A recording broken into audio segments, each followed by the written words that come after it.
Here is a number that should stop you cold.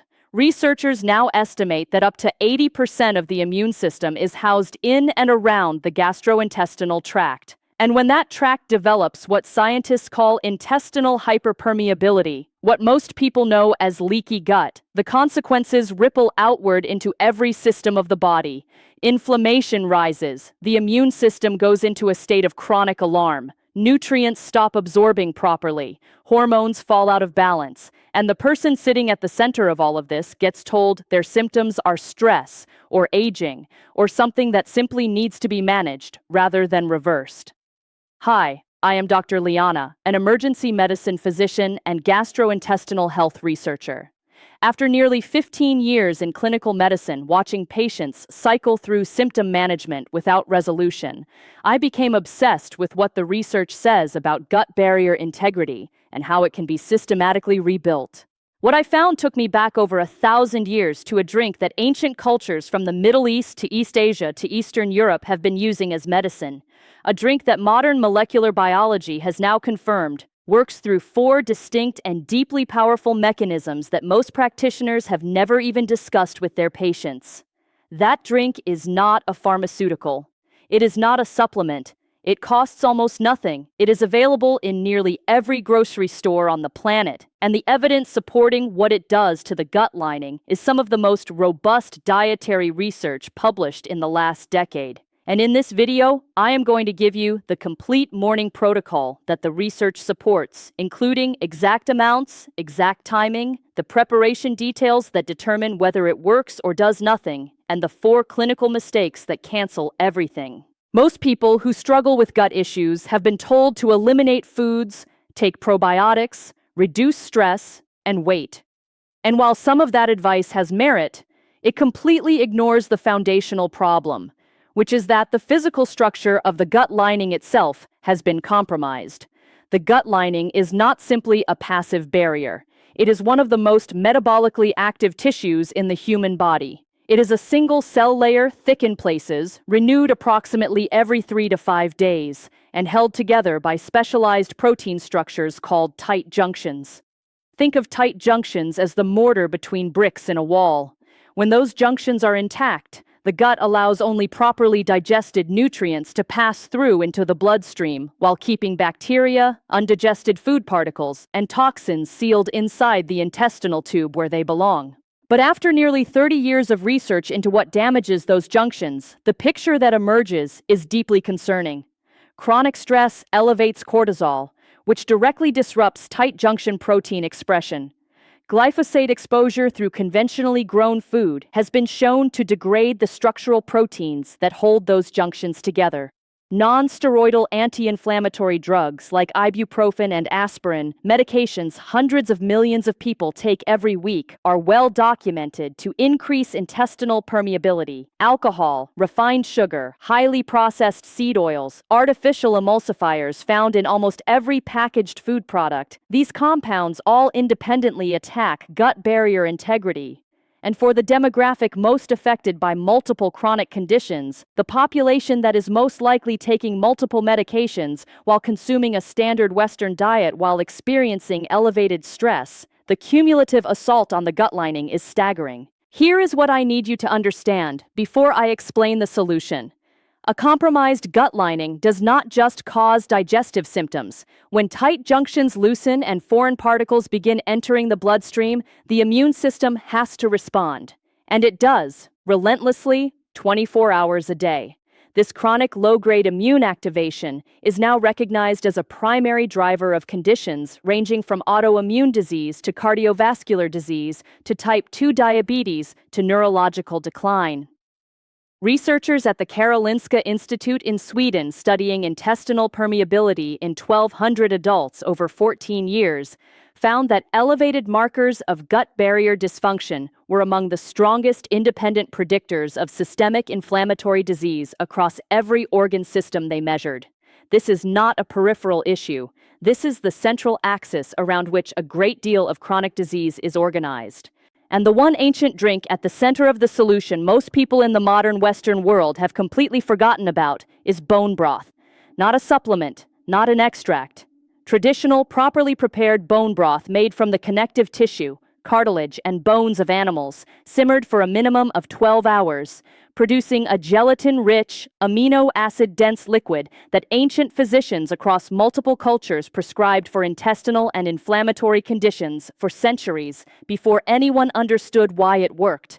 Now, the molecular biology tells us exactly why it works, and the 4 mechanisms are extraordinary. Mechanism 1. Direct tight junction restoration through collagen-derived peptides. When bone broth is simmered for extended periods, the collagen contained in cartilage and connective tissue breaks down into smaller proteins called gelatin and further into bioavailable peptides, including glycine, proline, and hydroxyproline. What makes these particular amino acids remarkable is not simply that they are building blocks for collagen in the body, which they are, but that they have been shown to directly support the expression of tight junction proteins, including occludin, claudin-1, and zonula occludins-1. Think of these proteins as the molecular locks that keep the mortar between your gut wall bricks intact. When glycine levels in the gut environment are adequate, the cells lining the intestine receive the molecular signal they need to upregulate tight junction assembly. When glycine is deficient, which is chronically the case in people consuming a standard protein-heavy diet low in connective tissue, those signals weaken and the barrier begins to deteriorate. Researchers at the University of Vienna examining tight junction protein expression in 62 adults with documented intestinal hyperpermeability over a 12-week intervention found that participants consuming a glycine-rich dietary intervention showed a 41% increase in occludin expression measured through intestinal biopsy analysis compared to the control group. That is not a marginal finding. That is a structural rebuilding of the gut barrier at the protein level. Mechanism 2. Mucosal layer restoration through gelatin's water-binding properties. The gut lining is not simply the cell layer itself.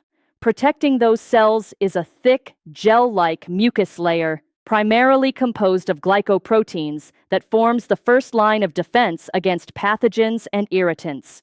In people with leaky gut, this mucosal layer is almost universally thinned or disrupted. Gelatin, the primary protein component of properly made bone broth, has a unique molecular structure that attracts and binds water with exceptional efficiency. When gelatin contacts the gut mucosa, it supports the viscosity and thickness of the mucosal gel layer, creating a physical buffer between the harsh intestinal contents and the delicate cell membrane below. Think of the mucosal layer as the protective coating on a non-stick pan. When it degrades, everything starts to stick, burn, and damage the surface beneath. Gelatin from bone broth essentially recoats that surface. A research team at Penn State University studying mucosal integrity in 88 adults with inflammatory bowel symptoms over 16 weeks found that participants consuming daily gelatin supplementation equivalent to 2 cups of properly prepared bone broth showed measurable thickening of the intestinal mucosal layer assessed using high-resolution endoscopic imaging, along with a 33% reduction in intestinal inflammation markers measured in serum. Mechanism 3. Microbiome restoration through specific probiotic and prebiotic activity. Bone broth on its own has a modest but meaningful effect on beneficial bacterial populations, but the traditional preparation of bone broth has historically been combined with a fermented starter or consumed alongside fermented foods in almost every culture that used it therapeutically. This combination is not coincidental. The gut microbiome, the roughly 38 trillion bacterial cells that populate the intestinal tract, is now understood to be intimately involved in maintaining tight junction integrity. Specific bacterial strains including Lactobacillus rhamnosus, Bifidobacterium longum, and Akkermansia mucinifila produce short-chain fatty acids, particularly butyrate, that serve as the primary fuel source for colonocytes, the cells that make up the colon lining. When those bacteria are depleted, butyrate production falls, colonocyte energy availability drops, and the tight junction structure that those cells maintain begins to degrade. The glycine and glutamine in bone broth are among the preferred fuel sources for intestinal epithelial cells and simultaneously serve as substrates that support the metabolic activity of beneficial bacterial populations. A landmark study from the Karolinska Institute following 431 adults with documented dysbiosis over 20 weeks found that daily bone broth consumption combined with traditional fermented food intake was associated with a 56% increase in Akkermansia mucinifila populations and a 48% reduction in markers of intestinal permeability. Mechanism 4. Systemic inflammatory suppression through glycine receptor activation. This mechanism is perhaps the most remarkable and least discussed.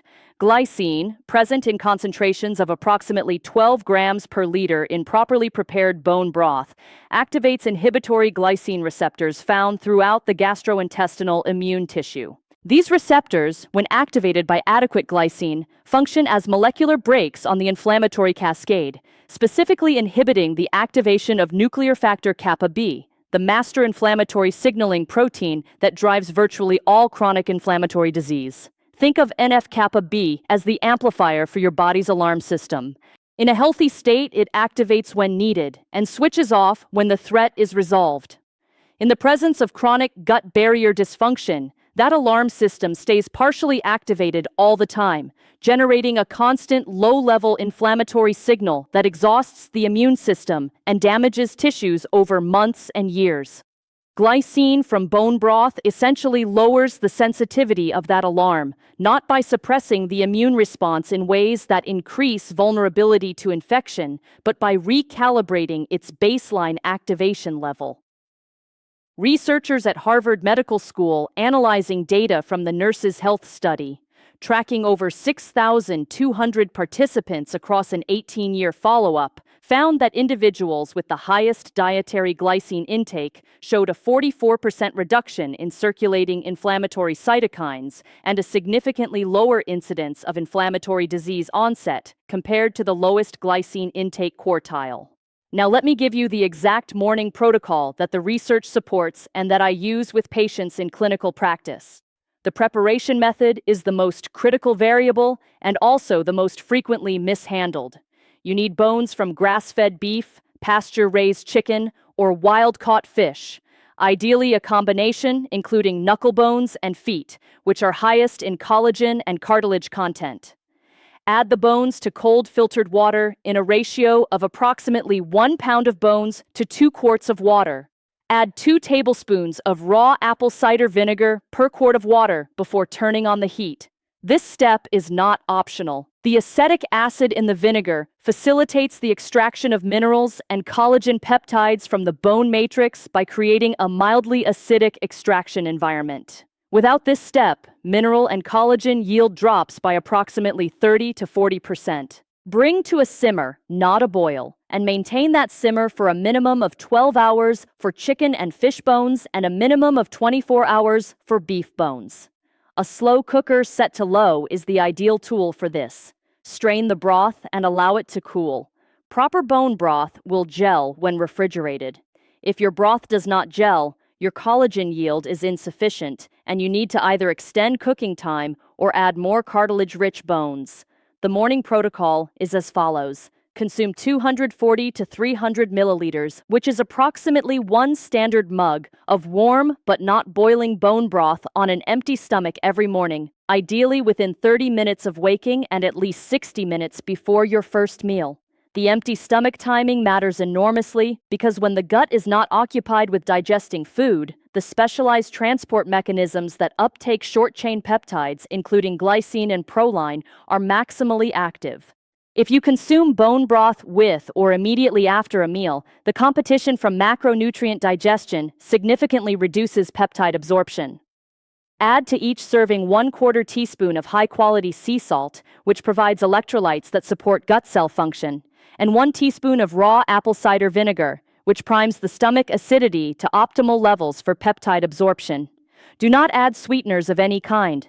Sweeteners, including honey and fruit juice, spike insulin in a way that shifts gut cell metabolism away from repair processes and toward glucose utilization.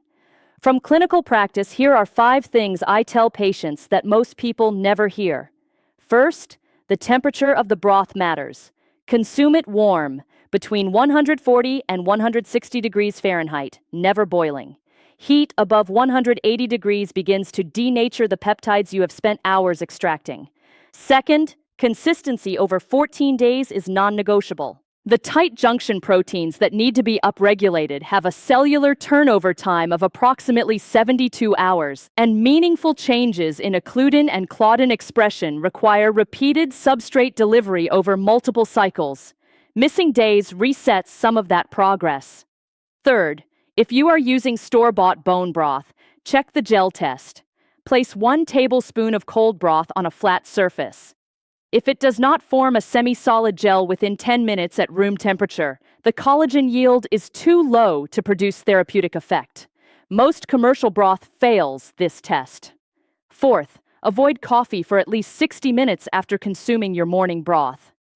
Caffeine at that concentration significantly accelerates gut motility and reduces the contact time the broth components have with the intestinal mucosa.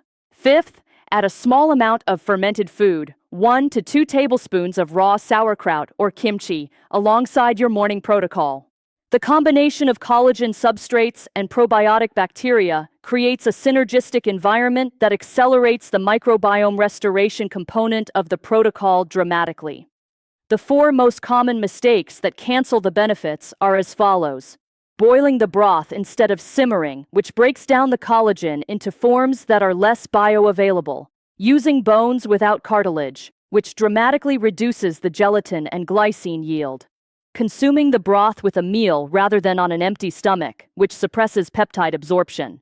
And stopping after only 3 or 4 days when no obvious change is felt, not understanding that the structural repair process requires the full 14-day commitment to produce measurable results. Let me bring everything together clearly. Leaky gut is not a fringe concept. It is an intestinal hyperpermeability condition driven by damaged tight junction proteins and degraded mucosal integrity that sits at the upstream origin point of enormous amounts of chronic inflammatory disease. Bone broth, properly prepared and consumed consistently every morning on an empty stomach, delivers 4 distinct therapeutic mechanisms, including direct tight junction protein restoration through glycine and collagen peptides, mucosal layer thickening through gelatin's water-binding properties, microbiome restoration supporting butyrate-producing bacterial populations, and systemic inflammatory suppression through glycine receptor activation of NF-kappa B inhibitory pathways. The research supporting each of these mechanisms is peer-reviewed, mechanistic, and increasingly well-replicated across multiple international institutions. Your gut lining is not permanently damaged. It is one of the most regenerative tissues in the human body, designed to renew itself completely every few days under the right conditions.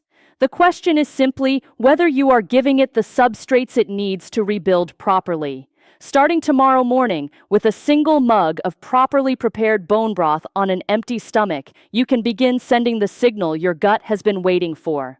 Please share this video with someone you care about who has been struggling with unexplained fatigue, digestive issues, or chronic inflammation. They may not know that the root of what they are experiencing is happening at the gut wall level. And please subscribe if you have not already. It costs nothing, and it ensures this channel can continue bringing you research-based health information rather than symptom management dressed up as solutions. In my next video, I am breaking down the second most underestimated driver of systemic inflammation, one that has nothing to do with food choices and everything to do with a pattern that affects sleep quality in a specific way that most people in this age group are unknowingly engaged in every single night. Dr. Liana out. There is one more dimension of this protocol that I want you to understand before we close, because it addresses one of the most common questions I receive from patients who have begun healing their gut lining and then encounter what feels like a setback. Around day 8 to 10 of consistent bone broth consumption, some people experience a temporary increase in digestive discomfort, a shift in bowel habits, or what feels like increased bloating. This is not a sign that the protocol is harming them. This is a sign that the microbiome is undergoing a reorganization in response to the increased glycine availability and the shifts in mucosal layer thickness that the broth is producing. The strains of bacteria that have been thriving in the degraded, inflamed gut environment that preceded the protocol are being outcompeted by the beneficial strains that a restored, glycine-rich, properly coated intestinal surface selects for. This transition period, which typically resolves within 3 to 5 days, is one of the clearest signs that the protocol is working as intended at the microbiological level. The reason I want to emphasize this is that the single most common failure mode of any gut repair protocol is abandonment at precisely the moment when the most meaningful biological changes are beginning to take place. The people who push through the day 8 to 10 transition window and reach day 14 with consistent protocol adherence are the ones who report the most dramatic and lasting improvements in energy, cognitive clarity, immune resilience, and digestive function. The people who stop at day 9 interpret a sign of progress as a sign of failure and return to the conditions that created the problem in the first place. I also want to address the question of sourcing that I receive consistently, because the quality of the bones used in bone broth preparation has a dramatic impact on the therapeutic compound yield. Bones from conventionally raised animals that were administered antibiotics during their lifespan contain residual antibiotic compounds that, when concentrated during the 24-hour simmering process, can partially disrupt the beneficial bacterial populations in the gut that the protocol is trying to restore. Bones from grass-fed beef or pasture-raised poultry from sources that do not use prophylactic antibiotics are not simply a preference for ethical reasons. They are a mechanistic requirement for the protocol to work as intended from both the collagen yield perspective and the microbiome restoration perspective. If grass-fed sources are unavailable or cost-prohibitive, fish bones from wild-caught sources represent an excellent alternative with comparable collagen yield and without the antibiotic residue concern.